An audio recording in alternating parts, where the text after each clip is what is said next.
आंतरिक भी होती है। जो शिव को केवल जल चढ़ाने का माध्यम समझते हैं, वे उनकी कृपा का सही रहस्य नहीं जानते। शिव पूजन वह मार्ग है जो साधारण मानव को भी महान बना सकता है। अब ध्यान से सुनो। शिव पूजन की सर्वोत्तम विधि ब्रह्मा जी बोले। जब कोई व्यक्ति श्रद्धा और भक्ति से शिव की पूजा करता है तो उसके समस्त कष्ट दूर हो जाते हैं।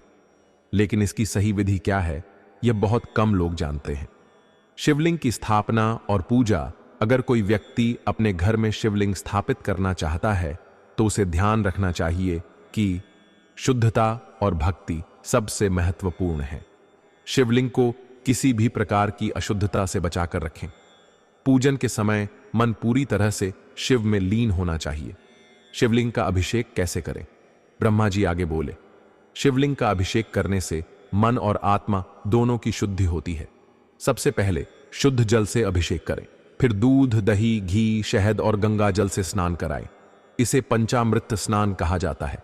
इसके बाद गुलाब जल और चंदन मिश्रित जल से अभिषेक करें। फूल और बिल्वपत्र अर्पण करना क्यों आवश्यक है? ब्रह्मा जी मुस्कुराए और बोले, देवताओं में भी शिवजी का पूजन करने की एक परंपरा है। शिवजी को बेलपत्र चढ़ाने का विशेष महत्व है। बेलपत्र की 3 पत्तियां ब्रह्मा, विष्णु और महेश के प्रतीक हैं। ध्यान रखें कि तुलसी के पत्ते शिवलिंग पर कभी न चढ़ाएं। धूप, दीप और मंत्रों का प्रभाव। अब ब्रह्मा जी ने अपनी दृष्टि नारद मुनि की ओर उठाई और कहा, जो व्यक्ति शिवजी के समक्ष धूप और दीप जलाता है उसकी सभी इच्छाएं पूर्ण होती हैं। ओम नमः शिवाय मंत्र का जप करें। रुद्राक्ष की माला से 108 बार इस मंत्र का जाप करें। शिव तांडव स्तोत्र और महामृत्युंजय मंत्र का पाठ करें। शिव पूजन का फल क्या है? अब नारद मुनि की जिज्ञासा और भी बढ़ गई।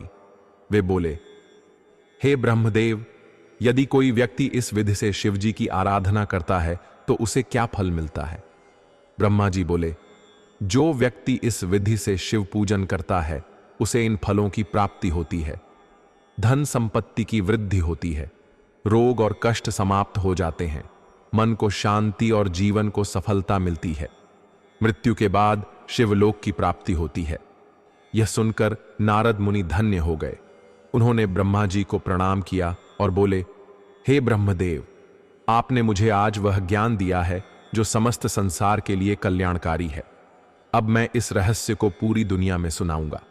और इसी कारण से आज भी जो व्यक्ति श्रद्धा और भक्ति से शिवजी की पूजा करता है वह जीवन के हर सुख को प्राप्त करता है और मोक्ष के मार्ग की ओर अग्रसर होता है।